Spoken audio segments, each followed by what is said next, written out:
Hello friends, welcome to my YouTube channel physical education studio. आज के video में हम बात करेंगे SPSS के इंटरफेस के बारे में। तो देखिए, इंटरफेस को समझने के लिए हमें पहले कुछ SPSS की टर्मिनोलॉजीज़ हैं उनको समझना ज़रूरी है, क्योंकि जब हम SPSS यूज़ करेंगे तो वो टर्मिनोलॉजीज़ बार बार आपके सामने आएंगी। तो पहले हम उनको समझते हैं। तो देखिए, सबसे पहले हम बात करते हैं SPSS की कि SPSS की फुल फॉर्म क्या होती है।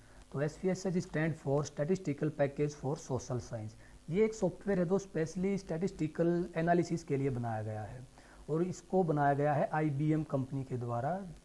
IBM means international business machine. तो उसके बाद है डेटा। जब आप SPSS के साथ वर्क करोगे तो आपको डेटा इसमें एंटर करना होगा। तो हमारा जो डेटा होता है वो 4 टाइप का होता है, एक नॉमिनल, एक ऑर्डिनल, एक रेशो और इंटरवल। तो जो नॉमिनल और ऑर्डिनल डेटा है वो हमारा क्वालिटेटिव टाइप्स का डेटा होता है हमारा, और रेशो और इंटरवल डेटा वो होता है हमारा क्वांटिटेटिव टाइप का डेटा।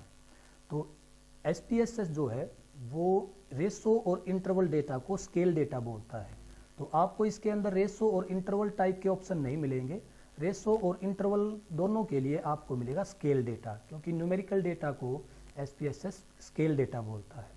अब बात करते हैं वेरिएबल के बारे में कि वेरिएबल क्या होता है। तो variable is a phenomenon which able to being measured. कोई भी वो विषय वस्तु जिसे हम मेजर कर सकते हैं और जो बार बार अपनी समय के अकॉर्डिंग अपनी वैल्यू को चेंज करता रहता है, वो एक वेरिएबल होता है। फॉर एग्जांपल अगर हम बात करें, अगर हम एज को मेजर करना चाहें तो एज हमारा वेरिएबल है, और जो हम एज मेजर करेंगे, जैसे किसी की 25 ईयर्स है, 28 ईयर्स है, 30 ईयर्स है, ये होगा हमारा डेटा। इसको हम बोलेंगे डेटा। तो हम समझ चुके हैं कि वेरिएबल क्या है और डेटा क्या है। जैसा कि हमने एग्जांपल दिया है, एज हमारा एक वेरिएबल है, और जो हम एज का रा स्कोर होगा जो हमारा, वो होगा हमारा डेटा। तो चलिए अब बात करते हैं हम SPSS के इंटरफेस के बारे में। देखिए, SPSS जैसा कि हमारा अदर सॉफ्टवेयर होते हैं, जैसे एक्सेल होता है, एक्सेल में हम एक विंडो पर काम करते हैं, जबकि SPSS में हमें 2 विंडो पर काम करना होता है। एक विंडो जो हमारी मेन विंडो होती है, जिसे आप अभी स्क्रीन पर देख पा रहे हो, ये हमारी मेन विंडो है SPSS की। इस पर हम डेटा एंटर करते हैं, वेरिएबल सेट करते हैं, और जो भी हमारे आउटपुट्स आएंगे वो हमारी दूसरी विंडो पर आएंगे। जैसे कि ये विंडो है, ये ऑटोमेटिकली ओपन होगी जब आप कोई भी जो डेटा की फाइल होगी उसको ओपन करोगे आप, तो ये ऑटोमेटिकली ये आउटपुट की जो विंडो है ये ओपन हो जाएगी। इसमें आप जो भी कैलकुलेट करोगे उसके सारे रिजल्ट्स आपको इस विंडो पर दिखेंगे। तो चलिए दोबारा से हम अपनी मेन विंडो पर जाते हैं। देखिए, हमारी जो मेन विंडो है वो भी 2 पार्ट्स में डिवाइड है। आप यहाँ नीचे कॉर्नर में देख सकते हो, एक डेटा व्यू और एक वेरिएबल व्यू। जैसा कि अभी हमने थोड़ी देर पहले बात की थी कि डेटा क्या होता है और वेरिएबल क्या होता है। तो इस केस में आप देखिए कि ऊपर जो स्पोर्ट्स लिखा हुआ है और ये क्वेश्चन नंबर 1 लिखा हुआ है, ये हमारे वेरिएबल हैं। और इससे आगे देखिए आप, ये VAR जो ये लिखे हुए हैं, ये सभी वेरिएबल्स हैं। तो जो ये आपकी जो ये कॉलम्स की हेडिंग्स हैं, यहाँ पर जो भी वेरिएबल आप सेट करोगे तो वो वेरिएबल आपको यहाँ पर दिखाई देगा। तो देखिए, मैं एक वेरिएबल आपको सेट करके दिखाता हूँ। इसके लिए आपको जाना होगा वेरिएबल व्यू में।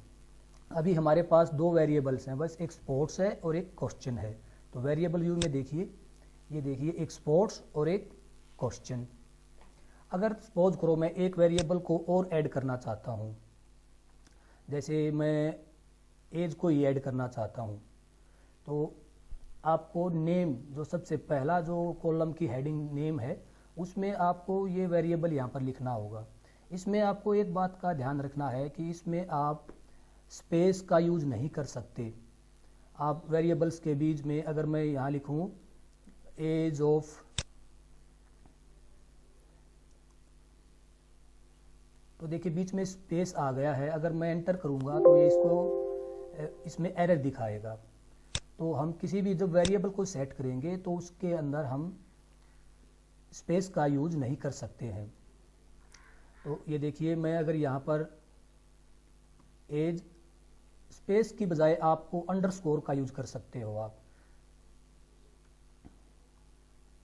आपको जितना भी जो नेक्स्ट वर्ड होगा उससे पहले आपको अंडरस्कोर लगाना होगा इसके बीच में। Age of respondents. तो देखिए हमने थर्ड नंबर पर एक और वेरिएबल सेट किया है, एज ऑफ रिस्पोंडेंट्स। अब अगर आप डेटा व्यू पर जाओगे तो ये देखिए आपको ये जो हमारी कॉलम्स की जो हेडिंग्स हैं जहाँ पर वेरिएबल्स लिखे हुए हैं, वहाँ पर वेरिएबल्स का आपको जो भी आपने नाम दिया है वेरिएबल को वो यहाँ पर शो होगा आपका। अब देखिए आपने वेरिएबल को तो सेट कर दिया है, अब बात करते हैं डेटा की। तो डेटा आप मैन्युअली भी इसके अंदर फीड कर सकते हो, या फिर कोई एक्सेल की फाइल को भी एसपीएस जो है सपोर्ट करता है, किसी एक्सेल की फाइल को भी आप इसके अंदर डायरेक्टली इंपोर्ट कर सकते हो। तो देखिए इसके अंदर अगर आप मैन्युअली डेटा फीड करना चाहते हो तो डेटा जैसे हमने वहाँ लिखा था 25 years, 27 years, 28 years, 30 years, 29 years, इस तरह से आप इसके अंदर डेटा फीड कर सकते हो। तो डेटा और इसके बारे में आप जान चुके हो कि वेरिएबल क्या है और डेटा क्या है। तो वेरिएबल में जाकर आपको वेरिएबल लिखना होगा, वेरिएबल को सेट करना होगा, उसके बाद उस वेरिएबल का जो डेटा है वो आपको डेटा व्यू में जाकर उसके अंदर फीड करना होगा। तो अब चलिए हम इसके जो डिफरेंट टैब्स हैं उनके बारे में बात करते हैं। तो पहली टैब है हमारी फाइल टैब। जैसे आप माइक्रोसॉफ्ट ऑफिस में भी देखते हो कि ये सारी टैब्स आपको वहाँ पर भी मिलती हैं। तो फाइल टैब में भी इसी के अंदर वही ऑप्शंस हैं। अगर आपको नई फाइल ओपन करनी है तो आप न्यू और डेटा फाइल पर जाकर नई फाइल ओपन कर सकते हो। अगर आपके पास पहले से ही कोई डेटा फाइल है SPSS की तो उसके लिए आपको ओपन में जाना होगा और ओपन में डेटा पर क्लिक करना होगा। जैसे आप डेटा पर क्लिक करोगे एक और डायलॉग बॉक्स ओपन होगा, उसमें ये देखिए आपको एक चीज़ जरूर नीचे इसमें ध्यान रखनी होगी, वो है फाइल ऑफ टाइप। जो फाइल्स का क्या टाइप है, तो हमारा SPSS का जो एक्सटेंशन है वो है ये .sav, ये SPSS का एक्सटेंशन फाइल है। तो अगर ये यहाँ पर सेलेक्ट ना हो तो ऊपर आपको SPSS की कोई भी फाइल दिखाई नहीं देगी। तो आपको ये ध्यान रखना है कि यहाँ पर ये एक्सटेंशन सेलेक्ट हो। अदरवाइज़ अगर आप कोई एक्सेल की फ़ाइल इंपोर्ट करना चाहते हो तो आपको यहाँ से एक्सेल को सिलेक्ट करना होगा। तो जो भी एक्सेल की फ़ाइल होगी अब वो यहाँ पर शो हो जाएंगी, और जिस भी फाइल को आप ओपन करना चाहोगे वो फाइल ओपन हो जाएगी। तो इसमें बाकी फिर ऑप्शन आपके सेव एज, प्रिंट प्रीव्यू, उसके बाद एडिट का ऑप्शन है। एडिट में आप जो वेरिएबल इंसर्ट करते हो वो यहाँ से भी इंसर्ट कर सकते हो वेरिएबल। अगर कोई आप नया वेरिएबल इंसर्ट करना चाहो तो उसको आप यहाँ से भी कर सकते हो। फिर है व्यू, डेटा, ये सारी जो हैं हमारे ज़्यादा काम की नहीं है। हमारा ज़्यादा जो इम्पोर्टेंट टैब है वो हमारी एनालिसिस की टैब है। एनालिसिस टैब में जितने भी आपको फॉर्मूला यूज करने होंगे उस सभी फॉर्मूला की लिस्ट आपको यहाँ पर मिलेगी। तो देखिए जैसे कि आप डिस्क्रिप्टिव में आप फ्रीक्वेंसी में अगर जाओ, मीन मीडियन मोड जो भी आपको चाहिए, स्टैंडर्ड डेविएशन, मिनिमम मैक्सिमम, ये बहुत तरह की इसके अंदर ऑप्शन मिलेंगे आपको स्टैटिस्टिक्स के लिए। वैसे ही अगर आप टी टेस्ट वगैरह निकालना चाहते हो, अनोवा निकालना चाहते हो तो कंपेयर मीन में जाओ। यहाँ पर देखो different type of T test हैं हमारे, और वन वे अनोवा भी है, ऐसे जनरल लीनियर मॉडल। इन सभी के बारे में हम बाद में बात करेंगे, इससे नेक्स्ट वीडियो में हम इसके बारे में बात करेंगे। तो कोरिलेशन, रिग्रेशन और नॉन पैरामीट्रिक अगर स्टैटिस्टिक्स आप यूज़ करना चाहते हो तो इसमें बहुत सारे ऑप्शन हैं। वैसे ही इसमें ग्राफ का ऑप्शन है, अगर आप सेपरेटली कोई ग्राफ बनाना चाहते हो तो ग्राफ भी बना सकते हो। तो आज के वीडियो में इतना ही। Thank you, thanks for watching.